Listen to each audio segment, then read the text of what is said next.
the Bureau is now focused on confirming or verifying the identity of a particular individual referred to by the respondent rather than determining whether such person exists in the first place. Kumbaga po, yung tanong lamang po dito, sinasagot po ay sino na yung kinontrata rather than hindi po yung meron nga bang kinontrata. Senator Judge Villanueva may proceed with his interjection when he's ready. You have 2 minutes, sir. Thank you, Presiding Officer, Mr. President. Just two quick questions to our dear witness. Your Honor,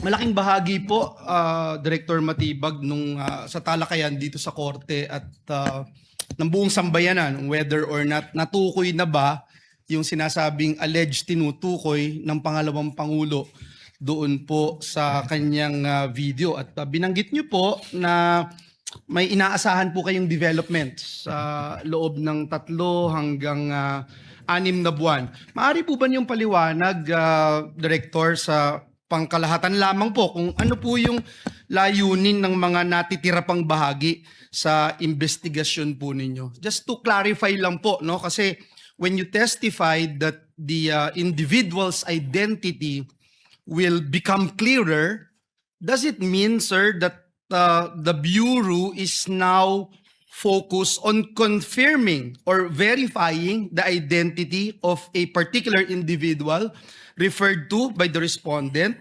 rather than determining whether such person exists in the first place? Kumbaga po, yung tanong lamang po dito, sinasagot po ay sino na yung kinontrata rather than hindi po yung meron nga bang kinontrata.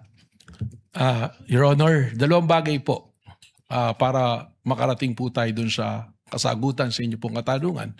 Una, sinabi ko nga po with certainty, meron kinontrata. Ano po yung basihan? Mismong ang Vice Presidente na publicly, it is an extrajudicial admission na tinanggap na niya at sinabi na niya na mayroon akong kinausap na mag-assassin o mamamatay tao para patayin ang presidente at siya ay pumayag. So that is an admission na meron po. Pangalawa, bakit po natin tinutukoy at tinahanap? Dito na po pumapasok yung kailangan natin siyang makuha, hindi upang sabihin na kami talaga ay nag-usap ni Vice Presidente. Kasi yun naman pong sinasabi ko nga, yung pag-uusap na may papatay at hindi naman nagawa, wala naman po tayong pinag-uusapan na krimen doon. Pero ano po ba ang tinutugunan namin sa paghahanap namin sa tao na yon, sa individual na yon? Yun na po yung sinasabi namin that we have to address the issue of national security, the safety of the President, which is a primary mandate of the National Bureau of Investigation.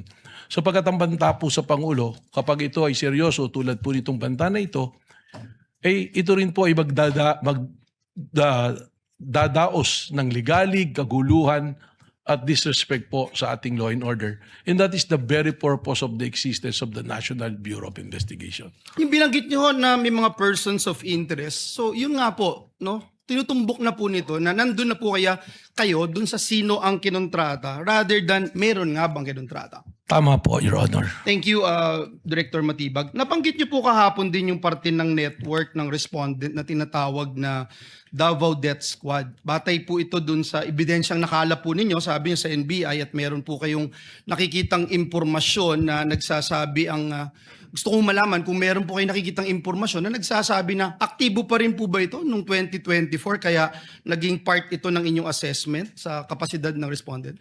Sa amin po investigasyon lumalabas na meron pa pong mga existing.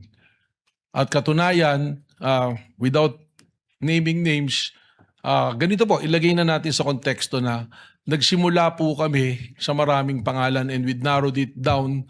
Siguro ito na inaantay ng marami rin na finally ma-identify natin. We are narrowing it down already to less than 20 individuals at may mga pangalan na po kami nito. Sa katunayan po, yung iba po rito, kausap na po namin yung kanilang mga pamilya o kakilala. So, ganun po yung proseso. That's why sinabi ko, baka in 3 to 6 months, we can finally identify kung sino yung personalidad na yun po. Let me wind up, Mr. Presiding Officer. No, in relation again to the Davao Death Squad that we were talking about, aktibo pa po ba sila noong 204? Aktibo pa rin po ba sila sa kasalukuyan sa inyong nagpapatuloy na investigasyon? Tinatanong po natin ito, Ginoong Pangulo, para malaman natin kung yung ginamit po ng National Bureau of Investigation ay base lamang dun sa historical background na binabanggit po kahapon o meron po na nakalap na mga bagong impormasyon ang NBI na hiwalay na impormasyon tungkol po dito. Well, again, kanina po tinanong po ng kagalang-galang Senator Erwin Tulfo, we are not limiting it to the Davao Death Squad. Sabi ko nga po, meron pong mga aktibo pa sa serbisyo na men in uniforms at kasama rin po dito ang Vice President Sara Security Group po. So even those who are actively involved right now in men in uniform, is that what you're saying? That is something that I can say because general naman, it will Kindly not go wind to the up. identity. Yeah, that will be Meron all, po. Mr. Presiding Officer. Thank you, Director Salamat Matibag. po. Salamat po. Thank you, Senator Judge Villanueva.